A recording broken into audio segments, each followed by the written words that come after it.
gentlemen, welcome to a brand new episode of Full Sim Ahead. I'm your host, Zoe. Cantu is on my right.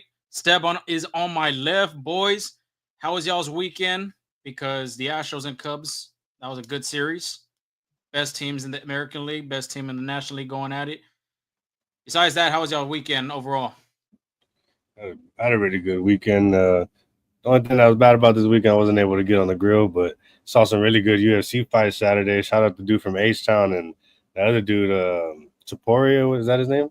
I believe. Mhm. Yes, I Hey, know that. that dude was dominant. And I really didn't know much about dude, but my homeboy was like, hey, yesterday he was celebrating the night before that he won already. And then he's like, every time this dude says he's going to knock somebody out, he always makes it happen. So he's like, he was going to make it happen in the first round. And sure enough, happened in the first round. And yep. Today, I had a busy day today helping my homeboy out. Shout out that boy Kev, helped him move into his home. That's about it. He had me busting bubble, but there's a good series by the Astros. I like to call this a good old belt to bottom. You know, I would like to say the regular word, but you might have some kids in here, and I don't want their parents Family coming show. at us. What do you say? It's a family show. It's a family show, exactly. Here and there, one might slip out, but Yeah. you can No, too. but for me, it was pretty chill. Just to stay home, planning. Getting everything ready to go to San Antonio this weekend. Leaving tomorrow, or this weekday. Leaving tomorrow. Gonna go hit up SeaWorld a little bit there. Yeah, it was pretty chill. So, it was a good weekend. Yeah, I'm gonna go visit Shamu. I see. Yeah. Yeah, I'm gonna go visit Aunt. Gonna get, gonna get wet by Damn. get wet by the well. Yeah, Yeah, that'd be pretty cool, especially with this damn Texas heat going on. absolutely. What Steban said, that UFC fight, I did not think it was just gonna go that first round. Honestly, I did not think so. That was insane. But the other fights before were more entertaining than the damn main card on Yeah. on Tupuria. But shout out, dude, he's a freaking beast in the damn ring. Like Yeah, ice freaking cold. Yeah, that dude's crazy.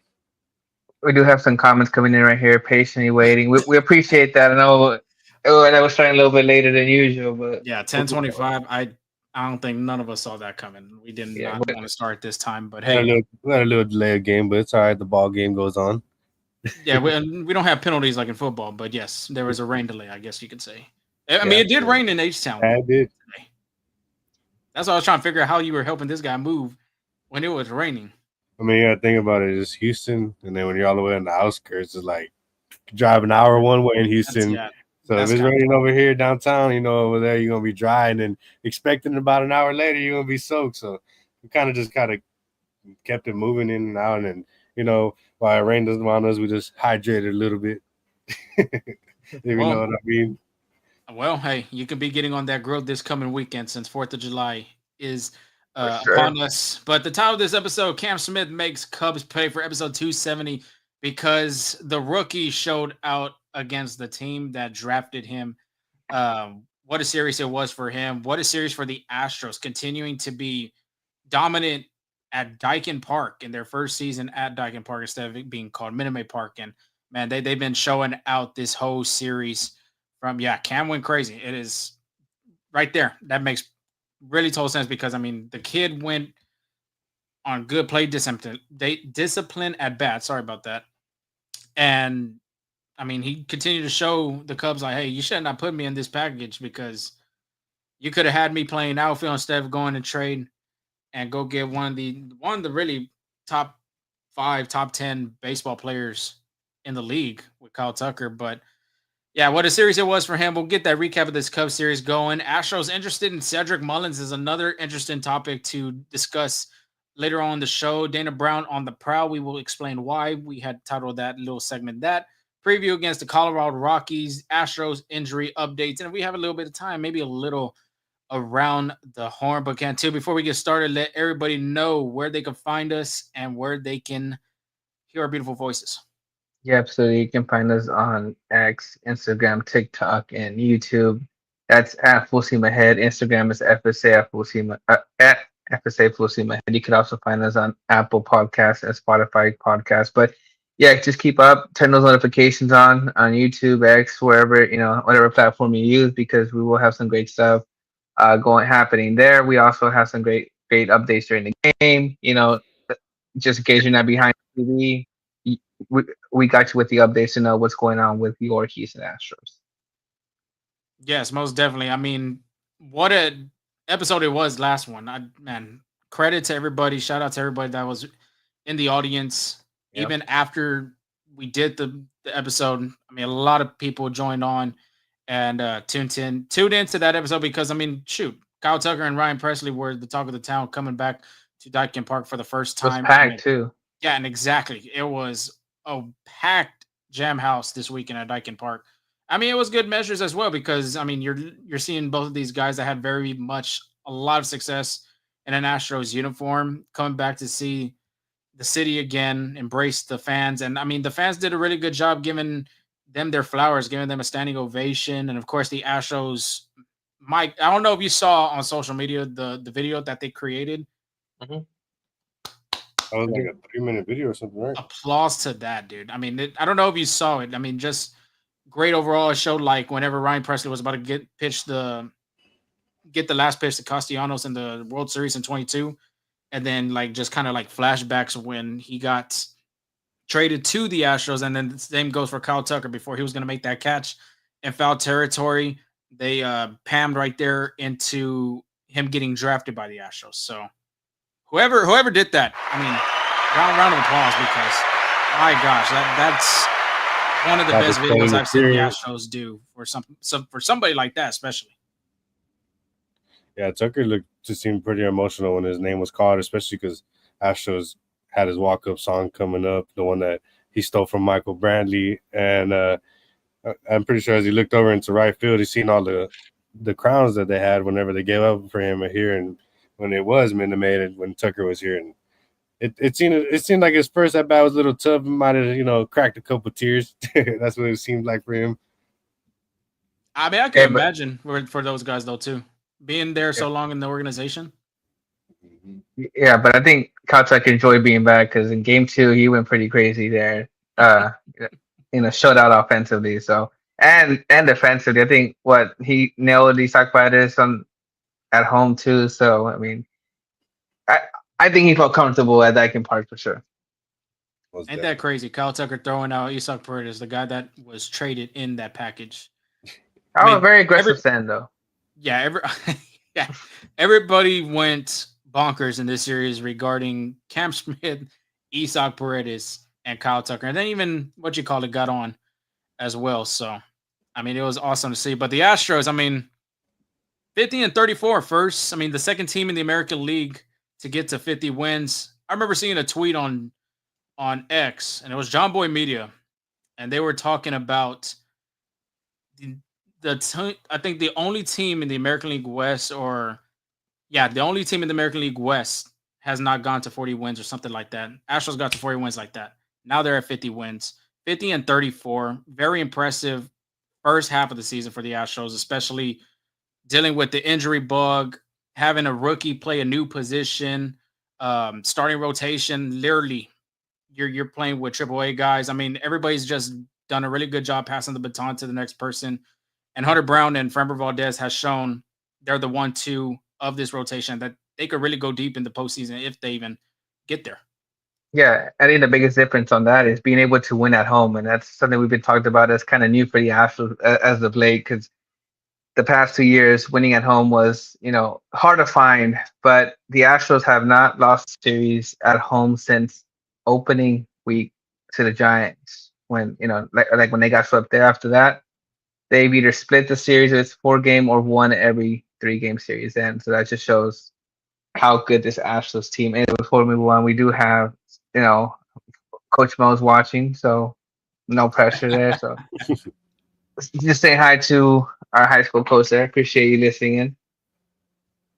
Yeah, I don't know. Esteban wanted to join in on that, but 19-7, best record in June from all the teams in Major League Baseball. Like Angel said, they've been a record at home at Daikin Park. Best home record in Major League Baseball as well with 32-14 record. This was a team last year that struggled to score runs at home. Everybody was trying to figure out, well, is it the batter's eye? Is it just that they can't score any runs at home? They were mildly averaging about 1 to 3 runs a game. And at home they're playing really good baseball, and it's kind of like the opposite effect. And on the road they kind of struggled a little bit more, and at home they're dominating. And I mean, very impressive how they're playing so far. Yeah, It's they very definitely, interesting. Oh, go ahead. they Go ahead. definitely picked up the slack this year. I think they've seen what they're lacking, and thought to themselves, "Hey, we need to show out, especially in front of the fan. We could show out on the road, but this is where our home is. We got to defend our home. You can't just let anybody come in here." But this season, it was their 19th win with 3 runs or fewer this year. So the Astros really stepped it up, and especially due to pitching and superb defense, they're just keeping themselves in ball games and winning these close, tight games. Yeah, I was gonna say that now that the Astros are winning at home, it's the backdrop, the batter's eye conversation's not really in the mix anymore. Yeah, so I don't know. They fixed it. They got used to it, but that's not a problem anymore. Or maybe because they upgraded the ACs or something. Yeah.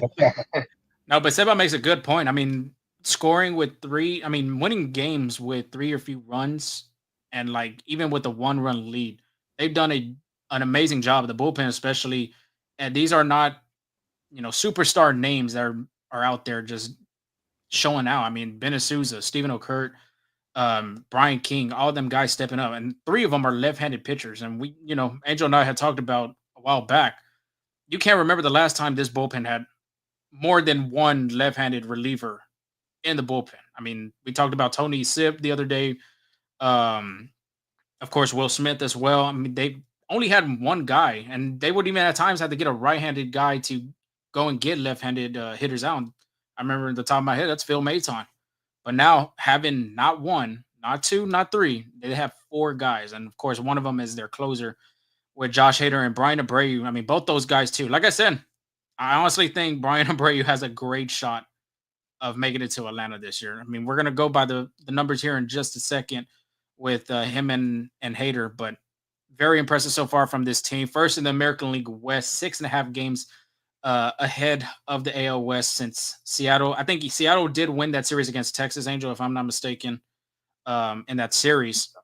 So having them kind of like go back and forth, winning games, that really helps on the Astros part. But before we get started, I mean, like we had talked about, and this is the episode of the show, Cam Smith, drafted by the Cubs last year, was ready to get going. I think one of his family members too was a huge Cubs fan. So everything was right and ready for this kid and this rookie coming up. And then all of a sudden gets the call that he was going to be traded to the Houston Astros. The Astros themselves haven't had a top prospect or high-end top guy that had a lot of excitement since Carlos Correa in 2015 when he got called up. So we're going to show a video. This is coming from Brian McTatter's Twitter. So just want to let everybody know on that part. But this was him before the series had started, talking about being able to play the Chicago Cubs, who drafted him, and of course facing off with one great right fielder in Kyle Tucker.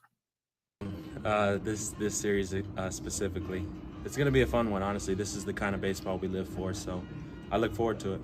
You traded for an all-star, but it's an interesting situation because you guys know each other pretty well. What were the conversations between you and Kyle like then, and then how much have you kept up with him up until now? Yeah, I mean, conversations were pretty normal. I mean, it's baseball. It happens. It's a business. I really haven't got a chance to catch up with him during season. Obviously, I have a lot going on and a new team to kind of get closer with and play alongside with. So we haven't really chatted much. Obviously, we share the same agent, but he's doing his thing in Chicago, and I'm over here. Where have you seen yourself grow more so far, like throughout the season? Maybe where you see kind of the game slow down for you? Yeah, just honestly dealing with the failure. At the lower levels, you don't fail as big as you do at this stage. So learning how to deal with that failure, it's inevitable. Like the humbled get humbled, the confident get humbled. It's a crazy game we play.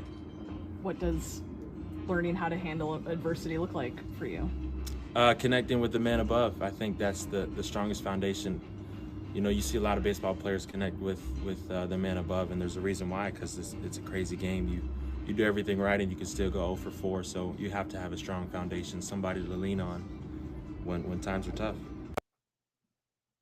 Wow, what an outstanding way to word it, especially coming from a guy that's no history in the league, straight out of college, minimum experience. This guy's controlling himself and moving like he's a veteran already. This guy's soaking in all these wise, wise words, tips and tricks from veterans that are around this clubhouse, and he's just soaking everything in. And not to mention, he's following in CJ Stroud's steps as well, with believing in God and praising and thanking everything to the man upstairs. Yeah, I mean, the way he said it, battling adversity. In the beginning, I remember the beginning of the season, hype was everything about this kid. And right so, I mean, he was tearing it up in spring training. And he was doing a really good job. Everybody was trying to figure out if he was going to make it or not. Obviously, gets that phone call, one of the most memorable calls that he's going to ever get in his young career. Mom shows up, goes out at Dyken Park, getting in the starting lineup, fans going crazy. Then he had that little slump. After that little slump, now he's back up, man. In his last 30 games, I mean, he's pretty damn impressive. Almost batting 300 in his last 30 games, 4 home runs, 19 RBIs. 28 strikeouts. Yeah, that's a pretty big number. But, hey, he still gets on base with a 357. He's just done a really good job battling adversity and then dealing with the failure. And that's not just in baseball. I mean, that's just going to be in life. You got to deal with failure. You got to figure out how to deal with it, and you got to figure out how to get back up. And sure enough, he's doing that really good as a rookie. And not a lot of rookies can do what he's doing. And it's just a little more motivation for him after that trade. Obviously, being drafted by the Cubs and coming to Houston, having set himself up what he's going to be able to do and contribute with this team. But as well, Major League Baseball with these little clickbaits, this is my opinion, with all the clickbaits out there with saying top 5 rookies for the Rookie of the Year for American League. You see, and we had this discussion maybe 3 episodes ago. Jacob Wilson, Roman Anthony, Marcelo Meyer, Carlos Narvaez, and Jason Dominguez. Now, one name was Cam Smith on there. Right there at the moment, too, Cam Smith was damn tearing it up in one of them games. I think it was in Oakland. Well, not even Oakland, but Sacramento. That's a homer. With the Athletics. And Cam Smith, Rookie of the Year.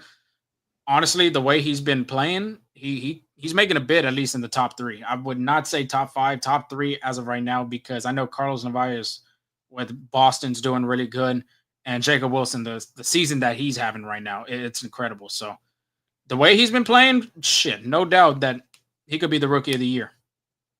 Yeah, absolutely. He's done a really great job of slowing the game down a little bit. I know, especially as a rookie, you might try to do too much, prove yourself that you do deserve to be here, right? I think the Astros made the right call, but they did. And a big part of that's experience. I think he's still growing and going to gain a lot more experience as it goes on. But like he said it best, learning from his failure, and Gacho did a great job of hitting on that. But it's just part of it. Baseball can tear you up mentally, but it's, you got to figure out how to get through that, and slowing the game down, taking one pitch at a time, one fielding, ball at a time as well could really go big and change the course. And that's exactly what he did. Cam Smith was batting in the low 200s early on the season. Now he's brought it up to 276 with a 777 OPS. So he's done a really great job of adjusting to the league and playing defense too, and offense. Both sides, especially against his former team.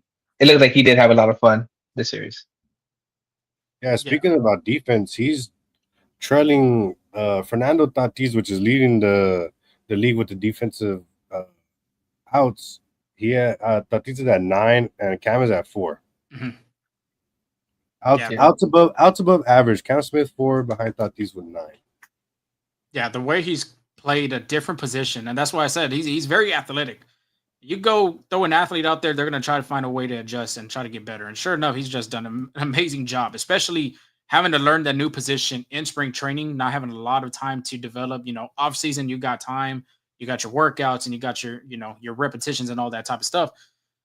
But actually going into spring training, and they're kind of like, hey, you want to try a new position? And Cam's that guy too that's going to be whatever it takes to win and whatever benefits the team. It's kind of like Jose Altuve. Second base goes to left field. And that's what Cam Smith's doing. He's been thriving in right field. One of the best like you said, one of the best defenders in right field, and the best right field defender in the American League. Since he said nine above, outs above average for Fernando Tatis, which is in the National League. But think about in the American League, you're going against guys like Aaron Judge, Kyle Tucker. Well, Kyle Tucker's in the National League now, but my point is, say it again. Mike Trout. Yeah. Other guys like that. Yeah, you're still going against elite defenders in right field. Will Brady's another one that won the Gold Glove last year for Boston. Of course, he's hurt Yeah. at the moment, but like Angel said, and I'm not just going to talk a lot about it, just hit it up a little with confidence. Confidence being a big thing for a rookie, and especially the mental part of this game, it could get to you. But having the confidence to be able to deal with that failure in the beginning and try to like mentally prepare yourself to get back up and try to stay positive throughout that little slumps that you're carrying on.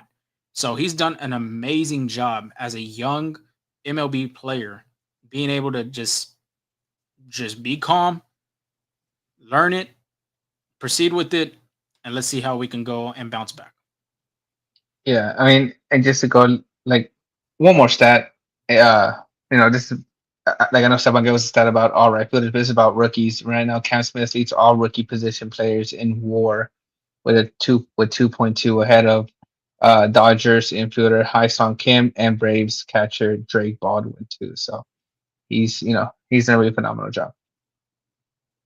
Yeah, Major League Baseball needs to give him his flowers. I'm just saying, And then not being even biased on that part. and then they're comparing him to Sung Kim. Sung Kim is a guy that's played in a league in a different country. You know what I mean? You're talking about a college kid and a guy that's already been in the league, not major league, but a league. Yeah, and we've already talked about this. I think this kid just thrives when the lights are on him. Always when the lights are on him, and it was on a nationally televised game on Fox. That 10 pitch at bat, which we'll talk here in a second. My God, what a mature at bat way to stay throughout that at bat as well. 10 pitches, hitting a home run, very impressive from a rookie. So, what he's done so far this season has been really great for the Astros. Of course, Houston continues to find guys that are going to make this club better in the long run. And sure enough, Cam Smith could be one of them. Potentially look into extension later on in the future. But what an amazing job he's doing so far this season. All right, well, let's get it started here. We don't want to have y'all up too late. It's about to be a Monday night pretty soon here, and y'all might be a little angry at us, but we're trying to make our night a little better. Go to sleep well. To start the recap of game one, the Astros do become victorious with a 7-4 victory, eliminating Cade Horton out of the game. All I heard was Horton here's a who. But anyways, pitching wise, Brandon Walter records his first career win. Tip the hat to him because I know he's been struggling. Not really struggling, but he's been doing his job, and just somehow his just favors and the baseball gods just never lined up with him, and he wasn't able to be successful with a victory. But bounce back outing here versus Chicago Cubs, 6 innings pitched, 5 hits, 1 earned run, 0 walk, 5 Ks, 85 pitches, 27 fastballs, 23 cutters, 20 sweepers, 10 changeups, 5 sinkers, and 8 whiffs he was able to produce. This was a really good outing by Walter, and just picking out and dicing out this Cubs lineup. That's another number one team. This homestand, we played 2 number one teams, and Astros were able to take 5 out of 6 from them like nothing.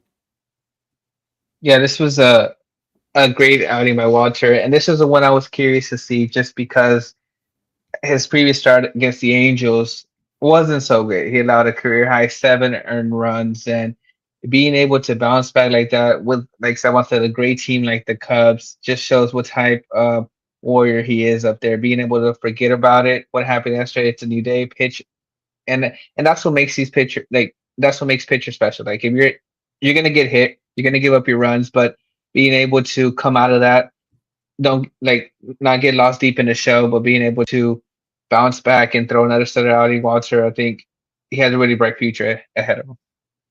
Yeah, just a real quick add on that. I mean, Walter looking for his first win, and he's pitched games like 1 earned run, 2 earned run max, maybe not even no runs were scored. And being able to get his first career win out of probably a good number of starts with the Astros. I mean, it's relieving, his but fifth start, yeah. So I mean, like Angel said in the last episode, how is he going to bounce back in this next start against one of the top offensive in the National League and in Major League Baseball? So a fantastic job. He continues to pitch really well at home, not to mention. So the way he's been pitching, being able to get ground balls too, I think he's a sneaky guy getting the ground ball. He's just done a really good job into this rotation. Yeah, and then last outing, he just he was really upset at himself because against the Angels, he just could not find himself where he wanted to locate. It was just when he mentioned about how he wants to perform for the next game and coming into this game, he said that he wanted to live on the edges, that he didn't want to leave stuff over the plate. And guess what? Hits his zones and look at him, comes out victorious. Congratulations to Brandon Walter getting his first win. But let's move on here to the offense. This was a hitting day as the Astros were able to tag up on Horton, 10 hits. And I know Caratini didn't pick up a hit, but he's the one that got it started with his 19th RBI of the year this game, which started 1-0. Astros rally in the bottom of the third. Cam Smith, 2 for 2, 3 RBIs, 2 walks, and a 3-run shot. His first time leaving Union Station. And, I mean, as soon as this was going on, I just seen all the nicknames all over the media. Everybody, Astros, the Smithsonian, Chameleonaire, Cameron, aircraft carrier. I mean, whatever you want to name this guy's the future. This guy's the stud. Whatever you're comfortable calling this guy, go ahead. By all means, you got it. Somebody still missed Kyle Tucker, I see. We all miss Tucker. I mean, it's the end of an era. That's how baseball is. Sometimes people want to live on and, maybe go try the career somewhere else. Not everybody wants to be a franchise player because then, you might end up like Mike Trout. Just gets stuck and gets injured, and guess what? Now you're stuck with this team that doesn't really want to build around you. You just compare the 2-time World Series champion Astros to the Angels. No, I'm saying like as a player, like wanting to stay with a team, though. You know what I mean? I got you. But I know what you meant, though. I'm just messing. It's broken up, and every team can't get stuck together because then you got to have to deal with all this contract money, and nobody wants to do all that contract. And then look at this, you get Tucker, and then who would have known if we would have got Tucker? Maybe Tucker wouldn't have performed this year the same way he is with the Astros, and then vice versa for Cam. Maybe Cam wouldn't have been up with the Cubs. Maybe Cam would have been at third. I mean, maybe they wouldn't have had Shaw at third playing for them. Who knows? A lot of what ifs. Yeah, that's what ifs here right now. But Yainer Diaz, 3 for 4, another 3-run shot, was able to poke one over, and Horton just looked pissed off after that one. He was just disappointed how Yainer was just able to just poke it out there, and the ball just, with the velocity, just got out in a hurry. Paredes, 2 for 5, Altuve, 1 for 4, and Walker still kind of continues with the 1 for 4 night as well. So Astros fans are just hoping that Walker keep his head strong and eventually find his groove. People are kind of losing patience here for a guy that's, already halfway through the season and still hasn't found his home yet here in Houston. Still has cold feet, but just got to keep egging him on and, don't doubt him down because he might have to end up with another Jose Abreu. Yeah, I think he'll find it later on, I would say, or even sooner than later. And we talked about a lot of this. I mean, he's just hitting into a lot of unluckiness for him, just hitting it right at somebody. The exit velocity off the bat, too, is pretty damn decent as well. But Cam Smith, like you said, 2 for 2, 2 walks. That's a day at the office for a young stud like him. As Kevin had mentioned future GOAT. Hey, never know. It could be a future GOAT later on through his season. But 2 for 2, 3 RBIs, 2 walks, man. And then not, including a home run, too. That's a great day at the office. And then they said the home run was only 398 feet. Like, bro, that looked like it was at least 450. Yeah. Just the way he was, and then the way he pimps it, like he just little nonchalant bat flip, like, yeah, I did that. So what? You know what I mean? I'm telling you, he was carrying a chip on his shoulder this series. He's fired up right there with that. And I thought about it. I was like, either it's gonna be him or Paredes. One of these guys are gonna show like, hey, you barked up the wrong tree, bro. Yeah, he was fired up for that one. I'm sure he had this one circled in his calendar for sure. But moving on to game 2. Now, game 1, Astros fans left happy. It was great. Game 2, not so great for for Astros fans who didn't go home happy. The Astros did lose 12-3, and Lance McCullers just wasn't his day. In the first inning, he allowed a run with a single and 3 straight walks. In that first inning, he did have 18 balls, 9 strikes thrown.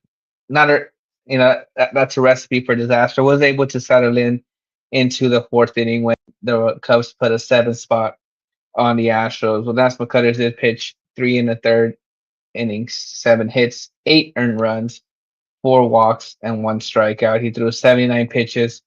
41 of those were strikes. Now, this is not the first time an NL Central team has tagged Lance McCullers this harshly. The Reds earlier this season in his second start at home as well. And Lance McCullers knew this. So after the game, Lance McCullers told the media this, and I quote, "The NL Central is kind of like my daddy right now. Since he start and now the Cubs start.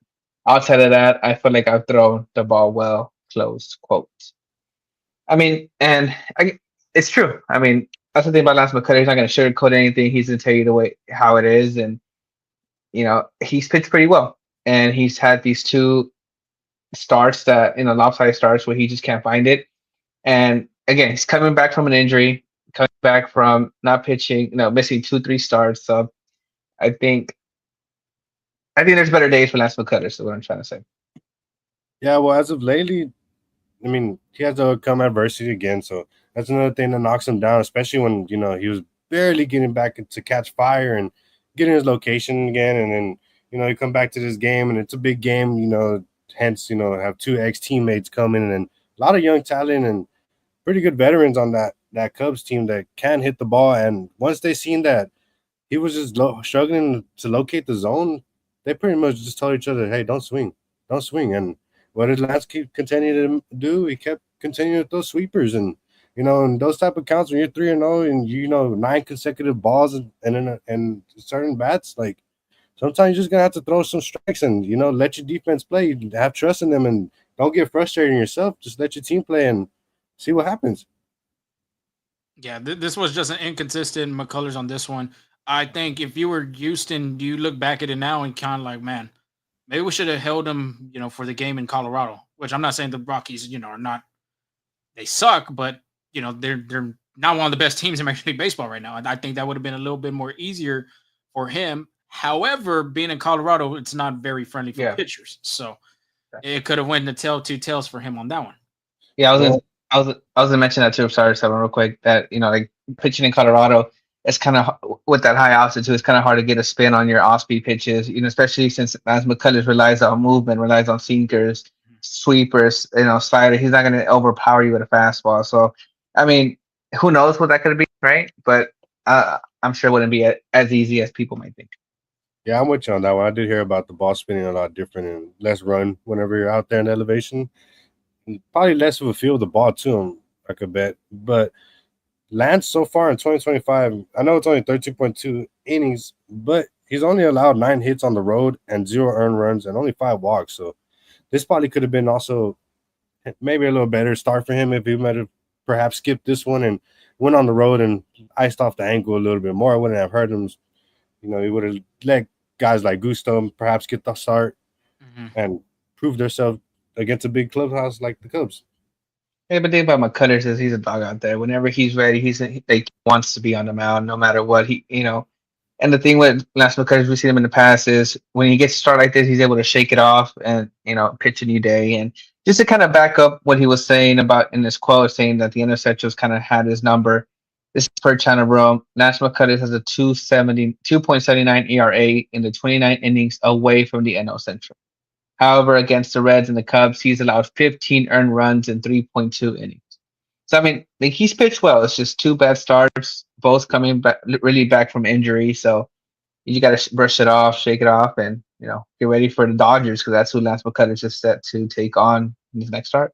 Yeah, every dog has his day. But speaking of cats and dogs, McCullers also showing off them cat-like reflexes. I don't know if you've seen it. He had to come back to him.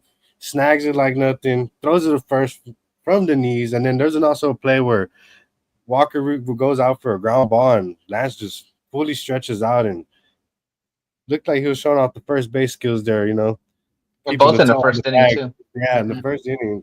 So, don't worry, kids. Do your PFPs. Don't miss out on those. If you're a pitcher, you better do them PFPs because pitchers are athletes. Pitchers are athletes. And then, honestly, like when you're not having your day like Lance McCullers, it's kind of hard to pitch to Cal Tucker, Pete Crow Armstrong, Suzuki. I mean, they had their way. I guess to talk about. Go ahead. No, and they tore him up. But before we end that segment with the pitching, it was just crazy for him to say the NL Central is kind of like my daddy right now. Every time when I hear something like that, it makes me think of Pedro Martinez against the New York Yankees after he got pretty hit on in one of them championship series. So that was insane for me to Yeah, hear. but him I mean, yeah, it kind of sounds insane, but it's just the guy having fun with it, owning up to what happened, and you know what I mean, trying to make it less serious on his fault. You know, instead of bashing himself, probably making him feel terrible, he probably made it, you know, a little more funnier interaction, you know, to the press and stuff, kind of relieve a little off of his shoulders, you know, kind of like get on his own butt. We're going to have to put a picture of McCullers on Pedro Martinez now whenever that video comes out. Saying something like that. Yeah, absolutely. But you know, this game it was 12-3. It wasn't pretty, but you know those trade pieces in the Kyle Tucker trade really performed today. Started with Cam Smith, and honestly, this is the best of Cam Smith I've seen working the 10 pitch at bat, especially with runners on, being able to fight pitch after pitch and take advantage of I would say a tired pitcher just trying to get out of that inning. And Cam Smith hit a 2-run moonshot to the Crawford boxes. Again, I think that's one of the best at bats I've seen from Cam Smith, and it just shows how his maturity levels have definitely increased at the plate. And I think in the beginning he was trying to do too much, swinging at pitches out of the zone, trying to make something happen. But now, again, slowing the game down, putting up these great quality at bats. I'm sure Joe Espada was proud of that at bat because working 10 pitches and then finishing it off with a 2-run shot. Absolute cinema there. And then Isaac Baez too. You better check those Chick-fil-A apps because he hit the Chick-fil-A foul pole and left. And make sure you go claim your two free tenders or 5 count chicken nuggets there, however you want to call them. But I think that was a 1 out of 30 home runs if I'm not mistaken. Home run.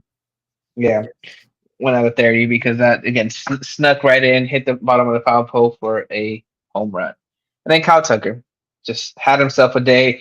Wasn't very kind to his friend Lance McCullers, to say the least. He went 4 for 5 with a home run, I guess, against Lance McCullers, and that one was I saw that it barely stuck out the wall, so I checked it. That would have been a home run, and I believe 16 at a ballpark. So it was a shot.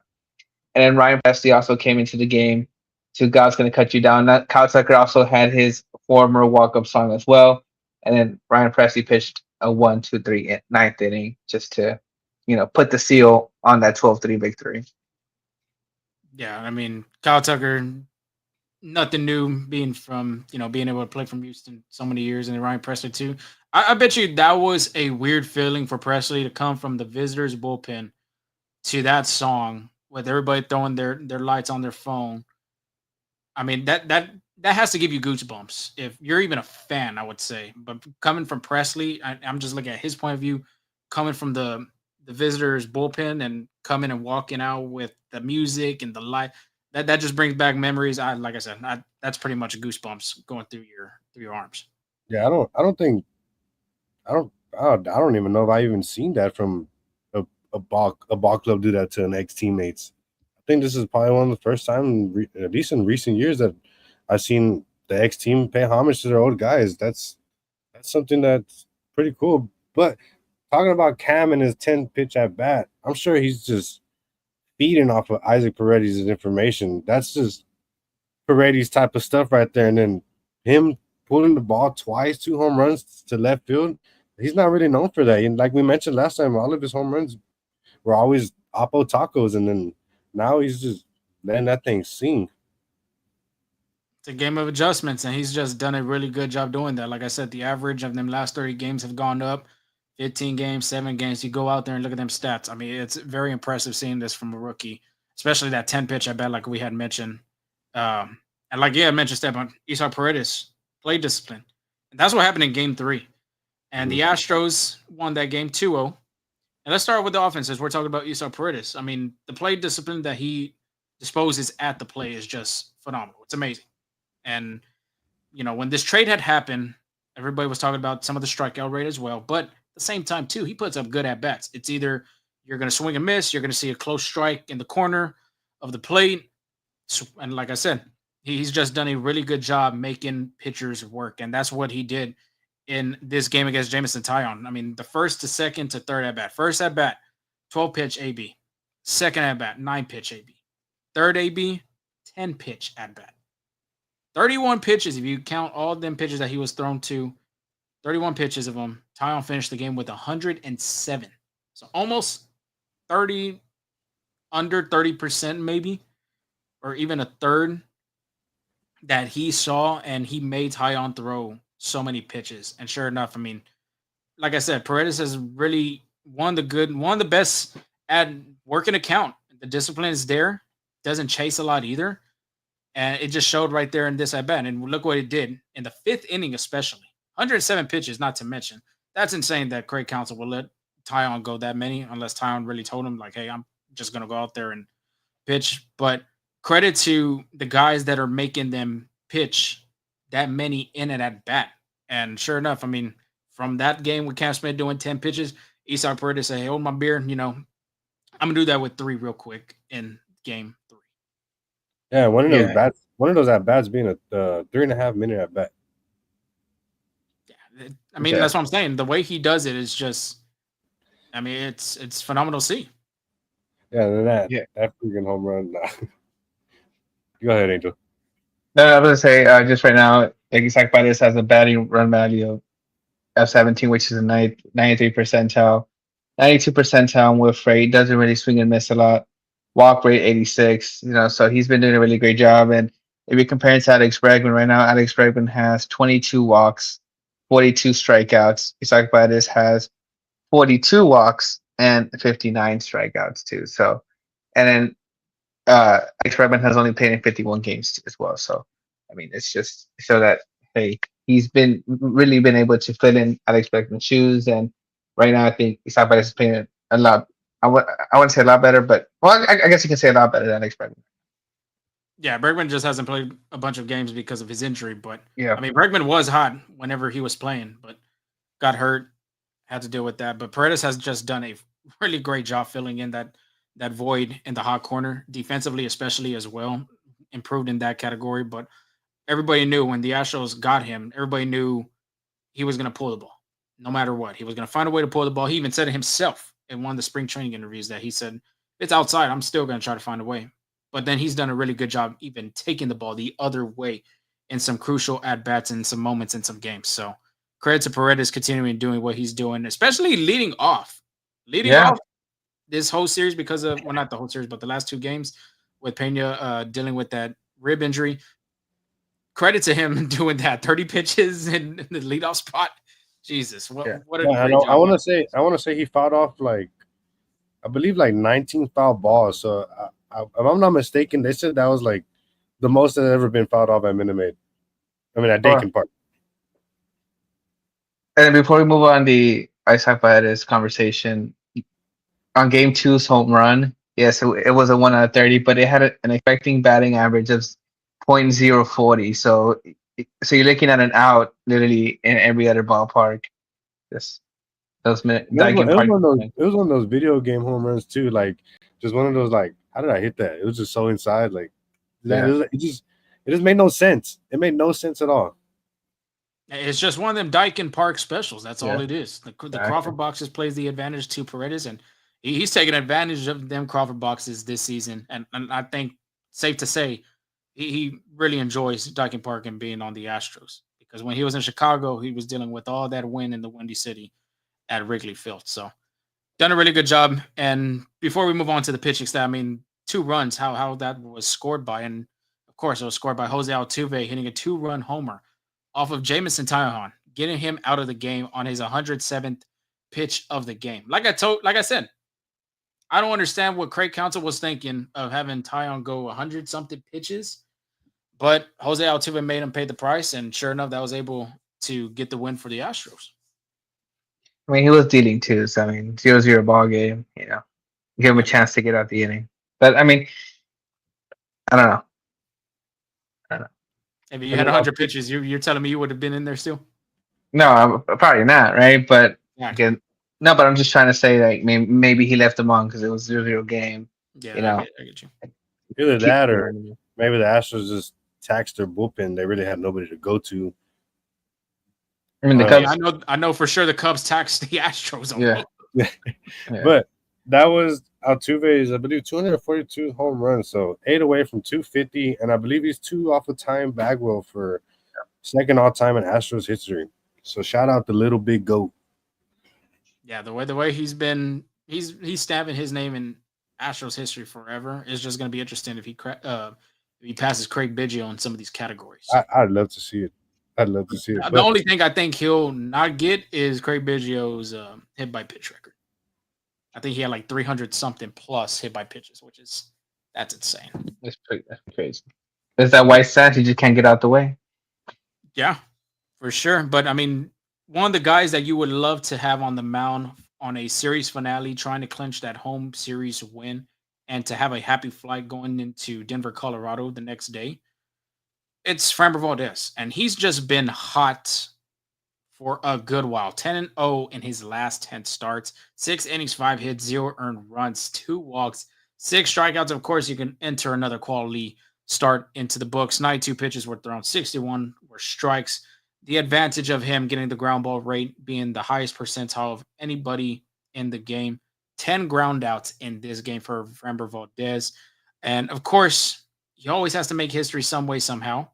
10th most strikeouts in franchise history, since we're talking about some franchise history marks with Jose Altuve. Well, Framber Valdez is putting himself in there with 974 strikeouts, which is 10th all time. He passed Darryl Kyle, the late, great Darryl Kyle, with 973, and he is next to go after Wandy Rodriguez. I think that is a very familiar name for a lot of Astro fans.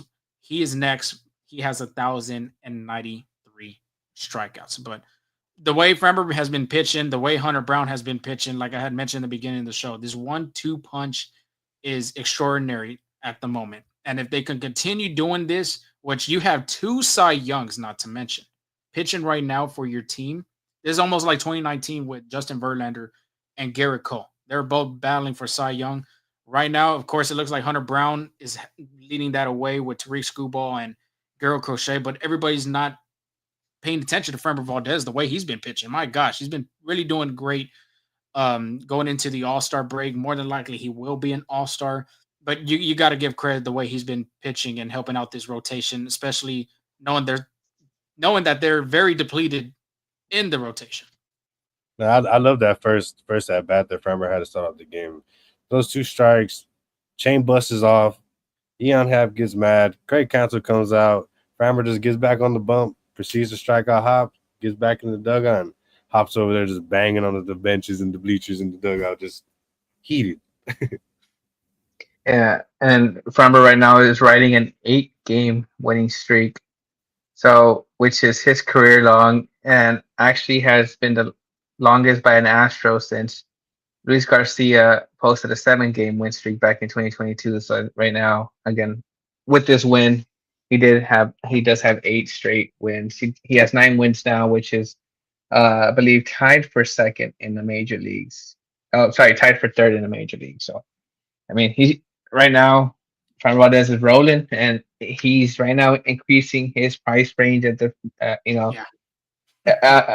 at the free agent. He will be free agent, so he's just getting up that price tag for him, because honestly, there's not really that much really durable left-handers who's been consistent as Framber Valdez. So he's just making it harder and harder for the Astros, but making it better for himself to earn that paycheck. Yeah, I mean, think about it. Max Fried, one of the best left-handed pitchers too in this game, just got paid with the New York Yankees. It was what, 200 something? Yep. And Valdez, I will say this. Y'all can write it down too right now. If he continues to pitch the way he's been pitching, he's going to get more than Max Fried. Oh, absolutely. 350. And the fact that he's 350, that's a big number. That's a huge number. For a pitcher, no. But the fact that he stayed healthy is, he stayed healthy for the most part of his career. It really goes a long way. He is 32, though, so it's how reluctant is that team to pay. But I know there will be a team that's willing to pay what Framber Valdez needs and wants. Yeah, you said 350, Steban? Yeah, not for a pitcher. Stop the cap, bro. God. No, but one thing I did want to bring up about this homestand too, with the Phillies and Cubs, the The run differential was a 0 in this series. Yeah, I mean, an impressive homestand, you would say, for the Astros. Like we had talked about preview before this homestand with the recap against the Angels. We said they're going to be playing two of the best National League teams, dominating their division, being in the East as well as the Central. And the Cubs have been kind of struggling lately. Brewers have been hot, so they've been trying to get back into play, as well as the Phillies. I mean, they were running an 8-game winning streak going into Daikin Park, and sure enough, the Astros put 3 straight L's on the board for them. So, a fantastic job, 5-1 homestand, especially. Like, And then one thing I wanted to say too was after the Phillies left, I want to say they banged up on the Braves like what was it? 13-0. As soon as they leave Daikin, hop on a plane, go to Atlanta, and 13-0 the Braves. That just shows you how dominant this Astro pitching rotation and bullpen is. And how upset the Phillies were too, beating up on the Rays like that. So, but Cedric, we have a comment. Brady signed to Cedric Mullins to the show's thoughts on that. Well, that's actually next. So yeah, that's the next segment. Yeah, we'll get that here in a second. Just real quick with Brian Abreu and Josh Hader after Valdez is out. 2 innings, scoreless baseball of Abreu with 4 strikeouts. Josh Hader inning, a strikeout, getting that save. Abreu, like I said, 163 ERA, 167 ERA for Josh Hader. I'm just saying, the way Abreu's been pitching, you got to give him some type of recognition into this All-Star game. And we had talked about it last one. Majority of these votes and these, trying to get people in are closers in the game.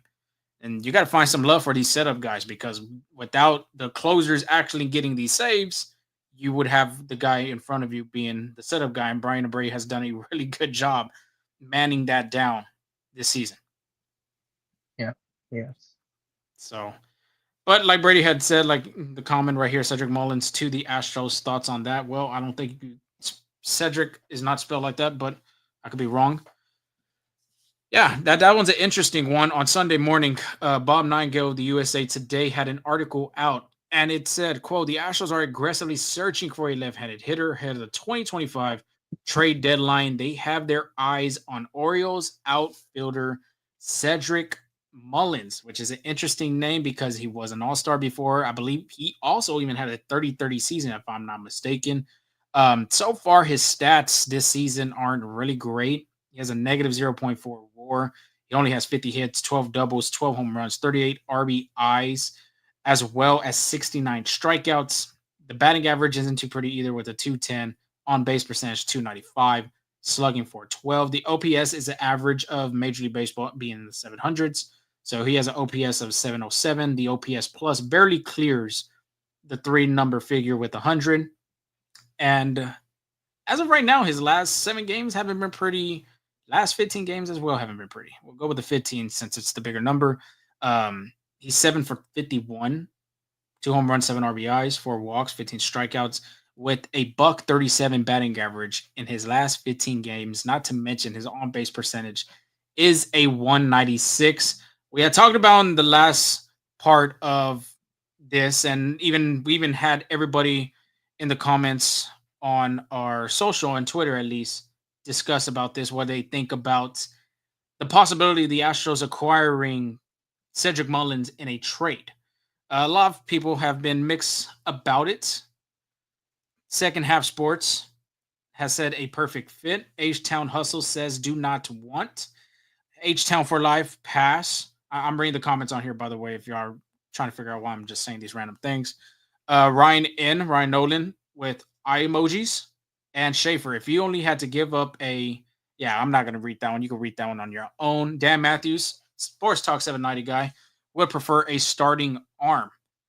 The numbers don't sound pretty, but we have seen some players change the gears as soon as they get traded off to a better place of wherever they get traded to, and they find a little bit of success. Like, for instance, with the Astros, even though it's not the offensive part of the games, Yusei Kikuchi, everybody saw the ERA of 4 something giving up Will Wagner, giving up Jake Bloss.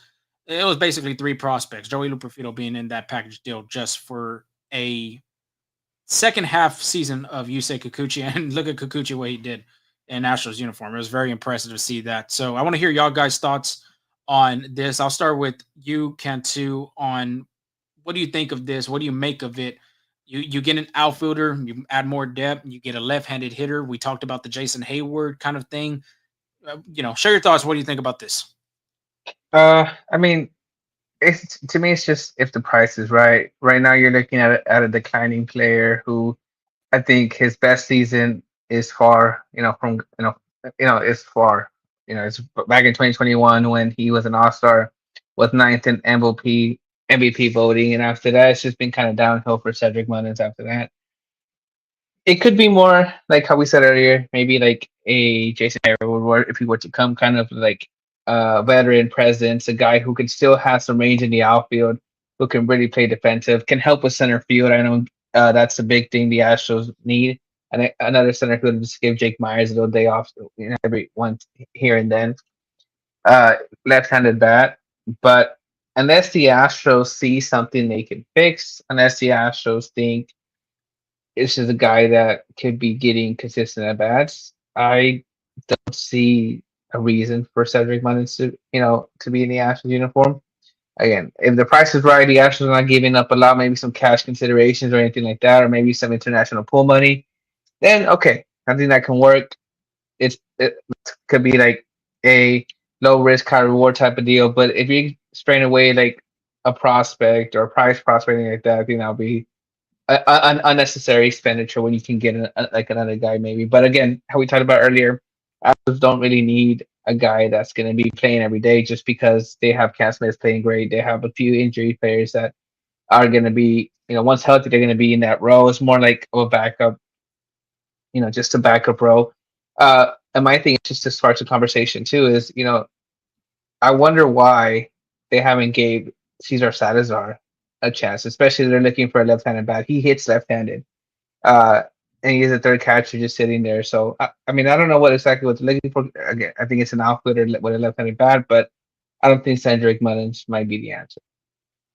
Yeah, I'm with Angel on this one. And I also do want to touch base on Cesar. I mean, can't really I see where you would, a lot of people would love to see Cesar get plugged in, but it's kind of hard when you have Caratini producing as a veteran, and then Yainer is, superb and does with Yainer things.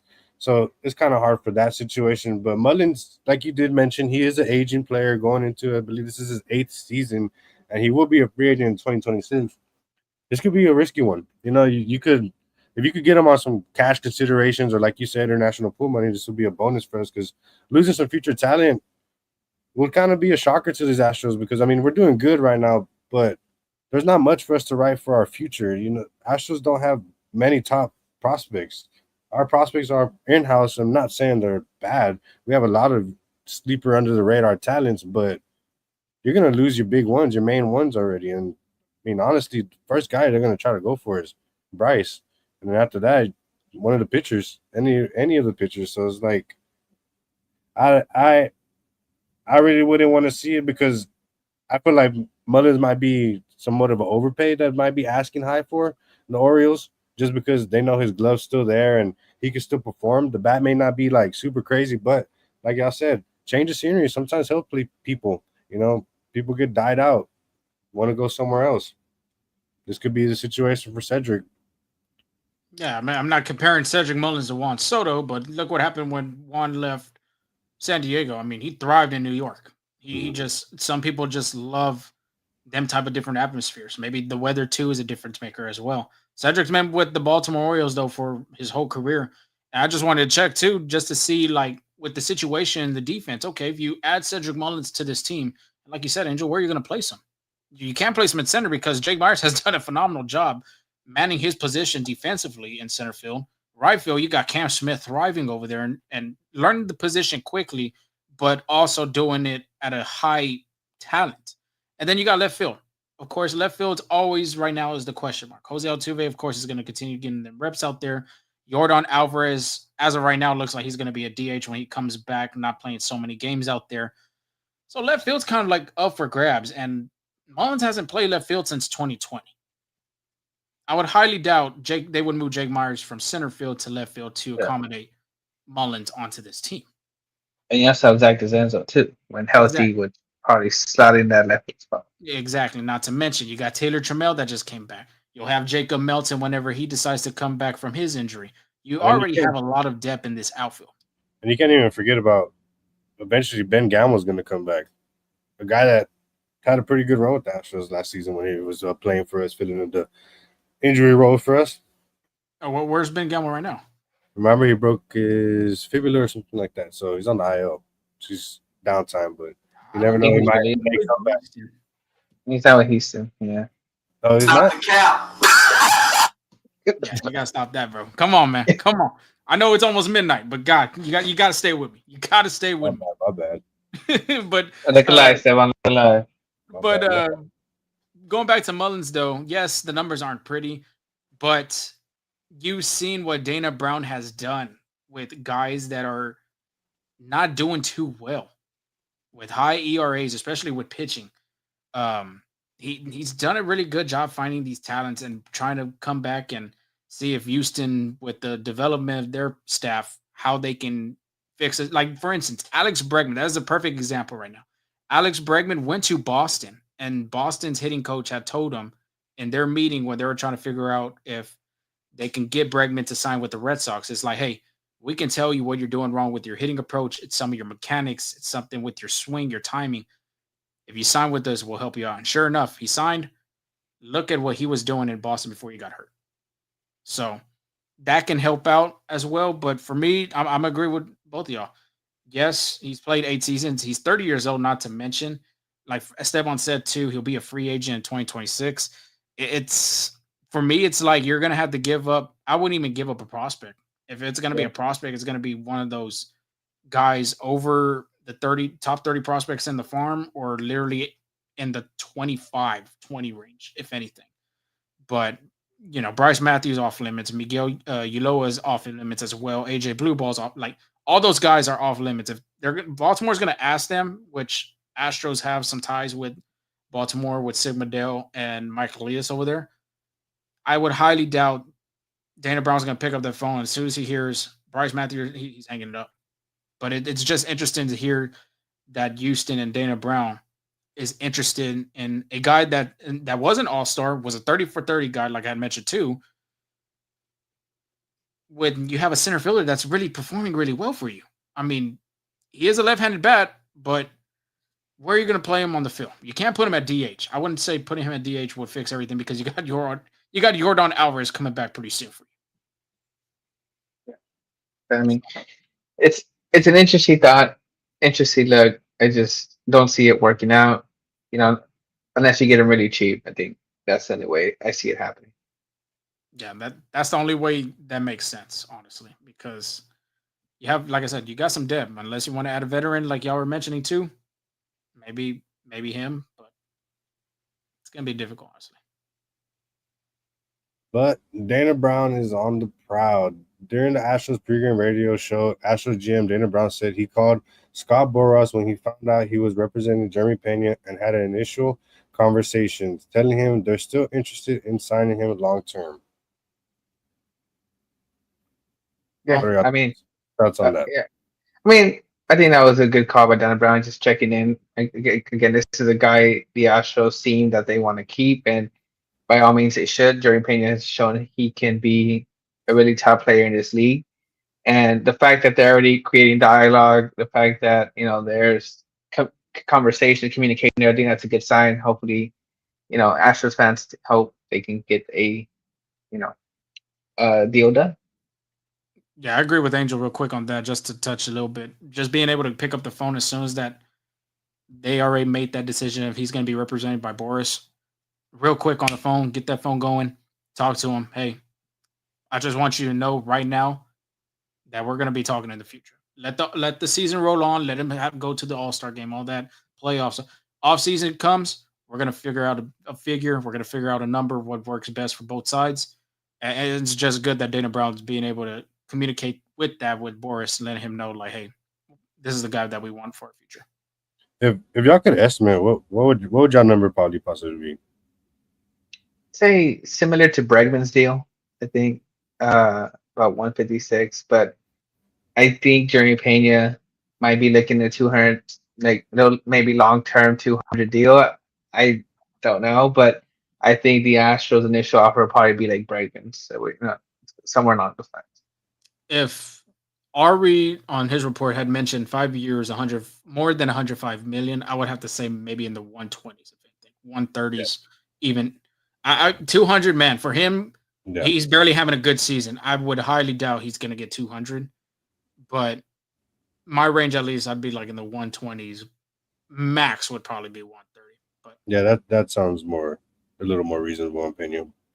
But yeah, the future will tell, and time will tell when Pena comes back and keep the fire going, and maybe earn some more money, like maybe somewhere in Angels range, or maybe right at the 105 mark. damn, 200, bro. That's insane, bro. I'm not going to lie to you. 200 I is mean, that's start- huge. That's the future. Yeah, but the way the ball players are getting paid nowadays, you'd be surprised how some of these guys. money's flowing. Especially Boris clients. They're going to try to get whatever they Yeah. can. Yep, likes to Big- rip big everybody a dog. new one, huh? But the Astros have another chance to another series against the Rockies. Now, they faced off teams against the NL Central, and they're going to be heading to the NL West to 3 game set with the Rockies, and then after that, the Dodgers. But the Rockies are 19-65. They're last in the NL West. They're 2-8 in the last 10 games. Nothing's really going well for the Rockies, but this is not, again, like we always say with struggling teams, they're still major league teams. They're still major league hitters, major league pitchers. So it might not be as easy as it sounds. But Tuesday, the Astros have another rookie versus rookie matchup with Colton Gordon and Chase Dollinger. That is a Tuesday night game at 7:40. Gordon, who's 3-1, has a 3.98 ERA versus Philly. Again, pitched really well. 5 innings pitched, 4 hits, 0 runs, 0 walks, 4 strikeouts. This is his 7th straight start pitching 5 or more innings. And a reason for his success is his off-speed pitches. We know that Colton Gordon is going to be throwing a lot of fastballs, but what makes that a fastball effective is his off-speed and his breaking pitch, especially the curveball. Right-handers right now are hitting 176 on his curveball, so it just kind of complements that fastball a little bit. There again, I'm looking for a guy like Gordon who does a lot of fastballs. Shouldn't have a little that much of an issue in Colorado. He's not a guy that there was a lot of cutter sinkers, so movement's not really a big factor with his game. But he'll be facing off against Chase Dollinger, who is the Rockies' #1 prospect. He was a first-round pick at the 9th overall in 2023. So this is a guy who's 2-8. He has a 6.06 ERA. So that's not an ERA you want for a #1 prospect, but he's had his fair share of struggles versus the Dodgers. He did pitch 5 2/3 of an inning. He allowed 3 hits, 3 runs, 2 walks, 1 strikeout. He does have a 6-pitch mix. Throws a fastball, curveball, cutter, changeup, sinker, and slider. Now, he does have a high velocity fastball, averages about 97.6 miles per hour. However, opponents are really doing a good job of hitting that fastball. His opponent batting average on that is 295, and his curveball opponent batting average is 131. So this is a match where we might be seeing a lot of those curveball, fastball mix from both of these guys. Yeah, Dollinger, I mean, the velocity is there. The talent is there too, especially. But like you said, it's just difficult when you pitch at Coors Field. The altitude plays an effect. The opponent batting average, I mean, the Astros did a really good job on one rookie, Cade Horton, who threw his four seam a lot, and a lot of hitters had success with it. Well, here's another opportunity for the Astros to jump on another guy with a high velo on his four seamer. Yeah, this could probably be a highly offensive game for the Astros if they're able to jump on Dollander, and it's been done before. But the talent is there as well, so they can't get fooled and not just thinking like, oh yeah, this guy has a high ERA, he's just gonna be a walk in the park. I'm pretty sure Dollander is gonna want to be at his best, especially going up against another top team in the league to prove himself that he's #1 prospect for the Rockies. But y'all did say that the elevation does come into play, so could be a home run derby as well. So that's something that Gordon, somebody that doesn't have a lot of velocity as well either, kind of wants to watch where he's leaving the ball because, if he leaves it a little over the plate, he gets ambushed, you might see a 470, 450 shot the way that ball flies there. Yeah, you ain't lying. You not lying about that part. I mean, the next matchup, the Astros will be seeing another guy with a 6 ERA, but this is a guy who's coming back out of injury. It's going to be Wednesday, 7:40 start time. Hunter Brown versus Austin Gomber. Brown, again, one more can we say about him? He's been really amazing this year. 8-3 with a 1.74 ERA. Versus Philly, he went 7 innings, 3 hits, 0 runs, 0 walks, 9 strikeouts. Against a team like that, and that stat line, dominant. He has the lowest ERA in Major League Baseball, lowest opponent batting average in Major League Baseball at 0.175. He's third in WHIP in Major League Baseball with 0.89 WHIP there. Brown, and then get this, Brown has thrown 536 fastballs, only allowed 11 hits. He's thrown 268 knuckle curveballs, only allowing 8 hits on that. So it's again just pure domination from Hunter Brown. He'll be going against Austin Gomber, who's coming back from injury. He's only made 3 starts this year, going into his 4th in this Wednesday start against the Astros. He's 0-1 with a 6.14 ERA. Against the Dodgers, he did pitch 5 innings, though, allowing 4 hits, 1 earned run, 1 walk, 1 strikeout. Has a 5-pitch arsenal, throws a fastball, split finger slider, knuckle curve, and changeup. However, it might be because he's coming back from injury. His velocity is down a couple ticks. So that's something to see, and the Astros can take probably advantage of it. Yeah, Hunter Brown dominant. I mean, 536 fastballs. You've only allowed 11 hits. Insane. Not to mention the curveball, 260 something, and you've only allowed 8 hits. That is the definition of a dominant starter. And Kevin said it best. Brown should be the starter of this All-Star game. And if he gives 2 more starts like that, he has to be the All-Star. Nothing against Max Fried, nothing against Crochet, nothing against Skubal, which Skubal did pitch tonight on Sunday Night Baseball. Brown has just been very dominant. ERA has shown. Of course, there has been games that he honestly should have had some dubs under, but credit to what he's done so far this season. And for all the hard work he's been through in the offseason, going into spring training, and now look where he's at. Honestly, he should be the starter for the American League. If the Astros let him, I know that was a big deal with Cameron Valdez a few years ago. Great point on that. Great point. Yeah, Brown's just having a phenomenal season. The way he's heading, the way he's mentally trying to get to, I feel like he's working and really wants that Cy Young. So he's putting up his potential to be a candidate for that, and the league's noticing it, and that's phenomenal for Hunter, somebody that's been under the radar, somebody that puts in the work and does great outings dang near every time he came out on the mound for the Astros' career. So it's finally paying out for the kid, and you could just tell he's loving it. Just pitching out there with a presence that's just dominant. Yeah, and out of those 11 hits on that fastball, only 1 is an extra base hit, and that's a double. So just all singles. So just to make things a little better there.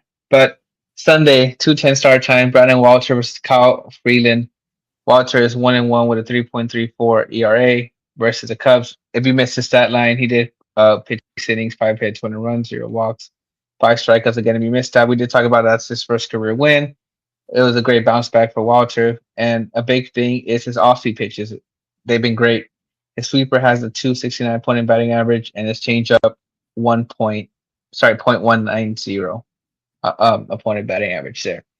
And that should be going against Kyle Freeland. But before I talk about Kyle Freeland, in the loss column, the Rockies have 4 pitchers in the top 10 in losses. So Kyle Freeland is tied for 3rd in losses with 9 losses in Major League Baseball. So again, Rockies have 4 in the top 10 in that category. And when it comes to Flaherty, he's again 1-9. He has a 6 pitch mix. He throws a 4-seam fastball, knuckle curveball, sweeper, cutter, and changeup. And it just hasn't been pretty for Kyle Freeland, especially playing in Colorado. Opponents are hitting 407 off his fastball. So Not in the 3, 407 opponent batting average on his fastball. His cutter 341. His sinker and changeup. His sinker's opponent batting average of 435 and his changeup opponent batting average of 400. So things aren't looking pretty for Kyle Freeland, honestly. But again, he's still a major league pitcher. Can still have a great game and dice it up. So it'll be interesting to see how he does against the Astros. Yeah, it just sounds like a home run derby when you're reading off them stats. Yeah. Opponent batting average, my God, that is insane. But it could be, like I said, it could be effects from playing at Colorado. And Yeah. Kyle Freeland's been one of the longest tenured Rockies, I want to say, at least in the rotation as well. So, first off, you did mess up. You said Sunday. It's Thursday on that part. Oh, my fault. But yeah, there's another opportunity for Brendan Walter to come back off of that, build off of it, and win another one. Get another win under your belt against a struggling team like the Rockies. It'll be interesting to see with this series how it plays out because Dana Brown could. I'm already getting ahead of myself because trade deadline. When we talk about trade deadline, it's nonstop when we talk about it. But Austin Gomber was another guy that Houston was interested in last season in the trade deadline. I wonder if he'd be looking into maybe adding him onto this rotation because, like he said himself, pitching, you can add enough pitching. I mean, you got to add more of whatever you can. So, yeah, very off topic, but good And- series for the Astros if they can find a way to even potentially sweep them. And just going back to Gomber real quick. Again, he's coming back from injury. He's only had 3 starts. And the reason why his ERA is so inflated is because in the second game back, he had 9 earned runs against Arizona Diamondbacks. But other than that, against the Atlanta Braves, he did pitch 5 innings, no earned runs in his first time back. And then against the Dodgers, again, 1 earned run. So, yeah, could be a hit or misser. Yeah, this one writes sweep. This one writes home run derby. This one writes an offensive slaughterhouse here. But like we did mention, the way that this ballpark plays is not a very pitcher-friendly park. So it might be a tight game. It might be a blowout series. Who knows? It's just be prepared for a hectic series here, fellas. Yeah. I think Colorado needs a dome just Might to be kind of. it might be it might be home runs, or then you might be getting stuff off the fence in the right center bullpen, or you might be getting a bunch of blue pits here. Big Who knows? ballpark. Yeah, I mean, somebody's going to get a triple in this lineup, at least in one of these games. I'd love to see somebody send one dead center into those trees. That would be crazy. Into the little forest. Yeah, it's a little forest. Didn't Brandon Barnes have a cycle in Colorado? For Colorado. I know Houston, he had one. Yeah. I don't know in Colorado. Wasn't he playing in Colorado when that happened or no? Possibly. Biggio hit his 3,000 hit against Colorado. Yeah, he did. And now we're just throwing fun facts against the Colorado Rockies. And that happened what? Happened in June. Yesterday, Recently yeah. Just is the June- little anniversary. June of it. 28th, I think. You know who had a Yeah, historical performance there? Who? Jordan Alvarez had a memorable night at Coors Field, August 10, 2019, where he hit a solo homer, a grand slam, and then a 2-run blast, setting franchise records for runs and extra base hits in a single game. So this is the game that if Jordan was there, you wouldn't be surprised if he might have a mirror image of what he put on back in 2019. Yeah, I'm throwing this out there. I'm throwing a little Hail Mary, little prediction. I think Yainer Diaz hits a ball over 450 for sure. Yeah, One ball at least over 450. I think Tuve gets a little 440 shot, 430 maybe. That 440. I like it. I can dig that. But Paredes, I'm pretty sure Paredes and Cam is the one that everybody's really going to be watching here. Cam would be really, really interesting to him lift the ball here, especially to right center. Probably get a double deck or Oppo Taco. Sleeper pick, Luis Guillorme. How about that? Give Luis Guillorme a little. That's like that plus like 18,000 right there. Or Dubon. What if Dubon stays hot on the road? Yeah, that too. Dubon yeah. playing really good. Could be. Another Matt Smith 495. Oh shit. That's MLB the show numbers right there, bro. I'll take the under. Oh, I'm definitely taking the under on that. My God. goes 493. 495 is insane. Imagine goes 493, 494. Oh yeah, that. I mean, you still gotta give him credit. 495. Yeah, Yeah, if he hits 495, then Cerna, Tuve passes up Bagwell with a homer. I can see it. a hot take right there, but it can happen. Yeah. It can happen. That's the beauty of this game. You never know what can happen. But let's move on to a topic that we all don't like to talk about, but we all need to know about: Astros injuries. Jeremy Pena hit by pitch in the ribs by Kate Horton in the second inning. Dupont replaces Pena in the fifth, and he was not in the lineup Saturday and Sunday. Per China Rome, Jeremy Pena is still sore and not in today's lineup. And a lot of people were questioning as well, was this an intentional hit? I don't think so. I think this is just a pitch that got away, especially it was being a changeup, only 89 mile per hour. Yes, it's hard. I mean, yes, it's not as hard as his fastball, but you could pretty dang well believe that Pena's glad that it wasn't the fastball, because if the changeup ate him up this bad straight to the ribs, imagine what a fastball would have done. I mean, probably not even see Pena until after the All-Star break if it was the fastball. And that's what I was going to say too. I mean, if somebody was going to throw at somebody, it's going to be a fastball. It's going to be a force saver. It should be. Make it feel it. Yeah. Yeah, absolutely. Again, and there's no history with these teams, really. It's a team they don't really see much. So, I think it's just a changeup that got away. Yordan Alvarez is next up on the list. Taking BP before Astros game on Sunday, which was a beautiful sight for those who were there to be able to see that. Per Brian McTarget, Yordan Alvarez and Chaz McCormick will head to West Palm Beach today to take live swings and at bat in Florida against the group of pitchers who are rehabbing there. That's a good sign. That is a good sign.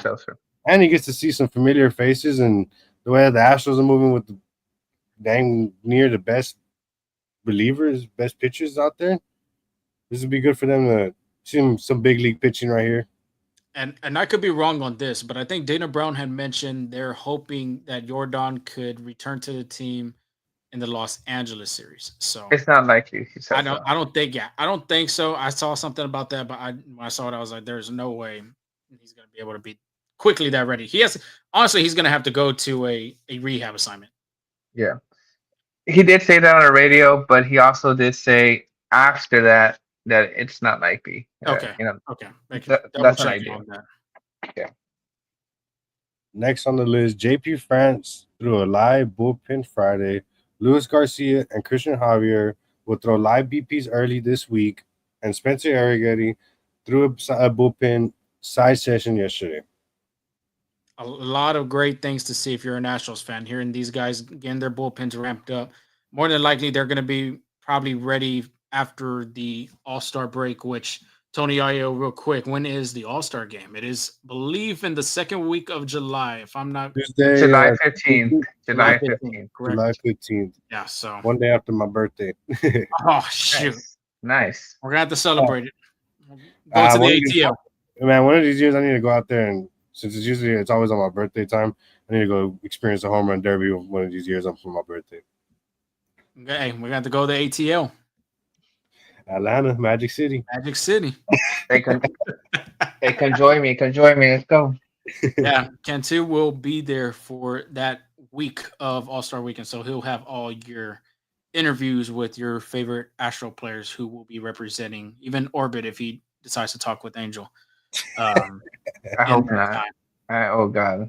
Will Jake Myers make the All-Star game? Honestly, I'm be honest with you, and this is not being biased about this.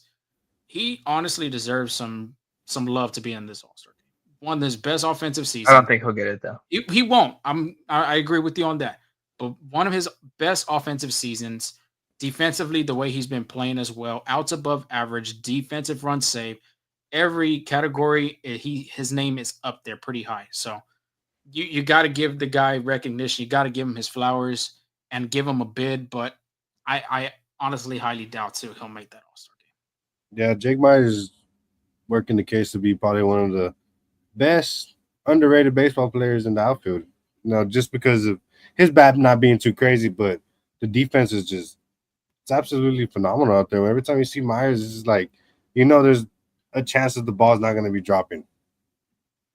But I know offensive numbers aren't really a category for the Gold Glove competition, but he's really getting his name out there, which could probably lead for him, maybe making a run for that Gold Glove once again. Yeah, real quick, just to throw the outfielders. This is who moved on to that phase 2 voting, which I think they need to rethink about doing that later on. Aaron Judge obviously won, which That's Aaron Judge has had That's a fair. phenomenal season. Yeah. Yeah. Riley Green, another good guy that's been hitting Yeah. the ball. Javier Baez is an interesting one. Yeah, Mike Trout is another interesting one. Stephen Kwan, I haven't really seen what Stephen Kwan has done, Right. but he's nearly about 300 guy. Then after that was Cody Bellinger, Kerry Carpenter, Byron Buxton, who's having a good season, George Springer, former Astro, having a decent season as well. Julio Rodriguez, decent season. Dalton Varsho, who's always been literally, I've seen his name be on the IL list a couple of times, a couple of stints, and then Jake Myers. So, unless somebody decides not to go to the Yeah. All-Star game, which there has been some players that have done that previously before. Hint, Jose Altuve has done that before. Then yeah, maybe possibly that Jake Myers could get his first, trip to the All-Star game. Yeah, and Dalton Varsho was also, I think, the guy that beat out Jake Myers for that Gold Glove too.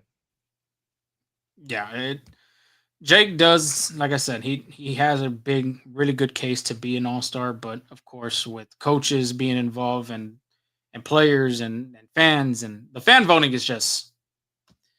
I understand we want to get the fans in the game, but some of these, like, who's putting Alex Bregman at second and third baseman when he hasn't even played a full season, like for nearly the half the season.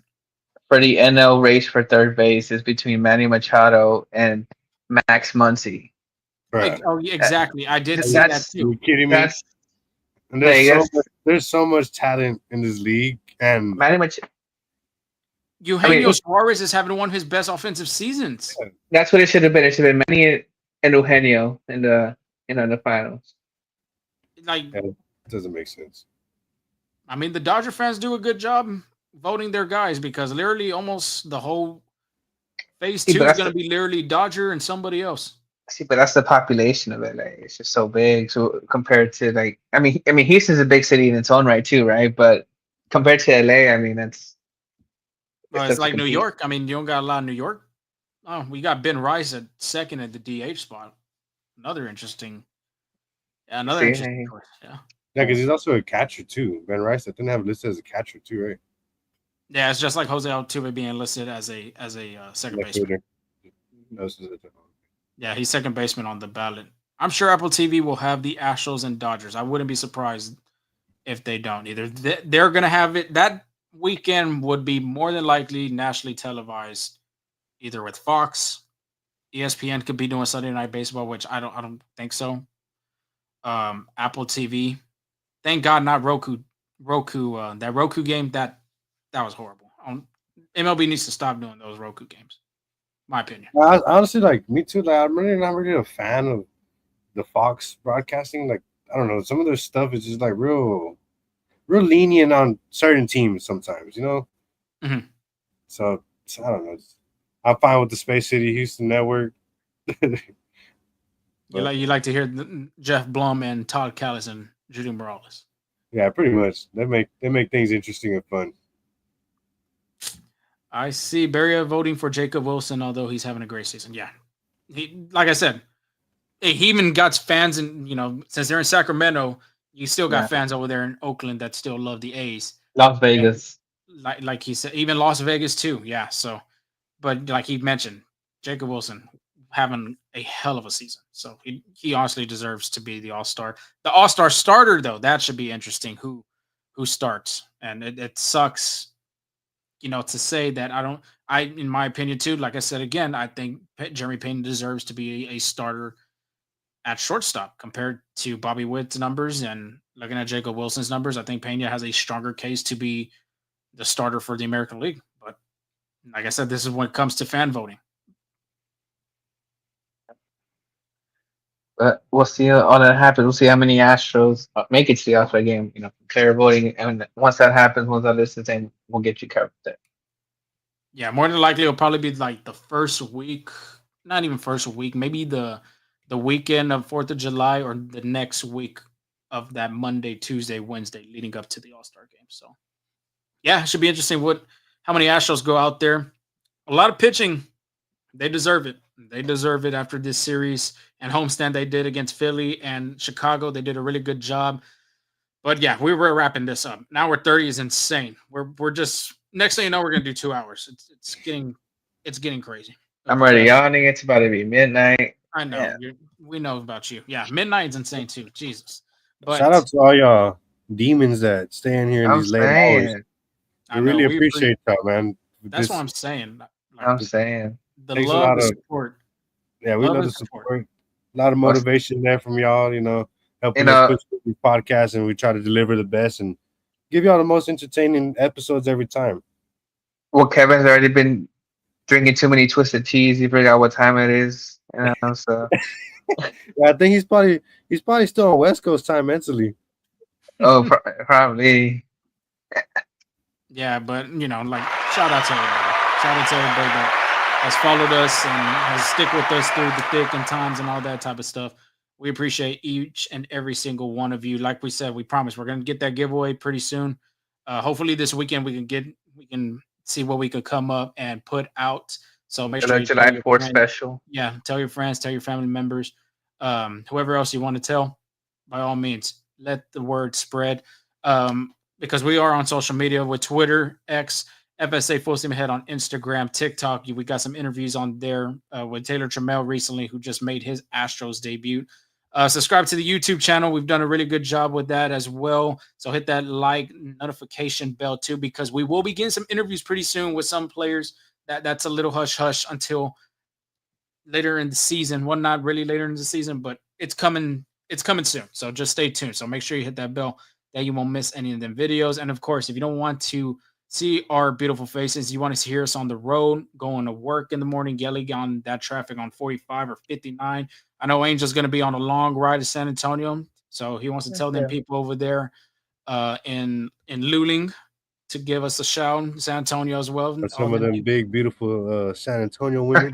It sounds like Charles Barkley right there saying it. But yeah, them women like he had mentioned. Yeah, we're on Spotify. We're on Apple Podcasts, wherever you get your podcasts. Like, rate, give us some reviews, give us some feedback how we're doing. We appreciate every single comment that we have gotten. But I did have one more thing to say. For those night owls that stay with us the whole time. When's the next pod? Well, Kevin, I got a surprise for you. A special announcement. Come join us on our next podcast. Will be Friday. Come join us around noon at Big City Wings. We'll be doing a live podcast there. So for all the people that stayed to the end to hear the special announcement, go enjoy some brews, some wings, and full steam ahead at Big City Wings on Navigation. We'll be there doing a live podcast.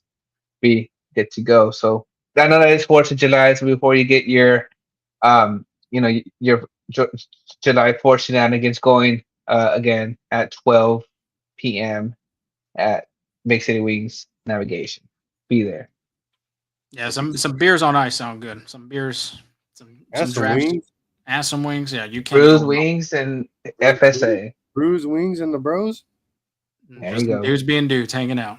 But yeah, not too far from Dyken Park either. It's like maybe a good 5-minute, maybe even less. It's right there. So if you want to, commute from Big City Wings to Dyken Park, I mean, what are you waiting for? You get your pregame over there, get some wings while you're at it, go to the game. Hey, if you want to come back, drink some more responsibly, though, please do it responsibly and eat some more, grab some more wings. By all means, I mean, it's a perfect spot, honestly. Are the Astros even in town that week? They'll be in LA. They'll be in the Dodgers. I've been in there. Yeah. There'll be a good series to pregame with the guys, full steam. Hey, Zoe, so you gotta buy shots. It says host. God. Now, if we Shot of do ranch. shots, I don't even think we're going to do Shot the of episode. We're not even going to record it. That's the case. All right. But nah, we appreciate every single one of you. Like we said, Stephon, you got anything before we go? No, I pretty much covered everything. Just like we already said, appreciate every single one of y'all rocking out, showing up for us. New guys, old guys that just came out of retirement, whatever, whoever it is. Continue to spread the word and show the love of Full Seam as we try to provide y'all the best Astros quality content that we can. Can too. That's it. I echo that. Appreciate, all the support. Thank you for staying, with us. We're triple digit strong on the views. So, just keep it going.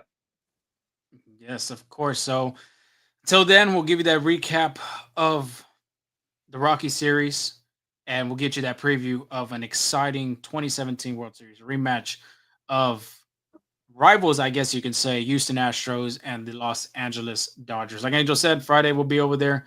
We'll get you that recap and that preview going. So until then, y'all stay safe. Y'all have a great start to your week. Have a blessed one, y'all. Peace.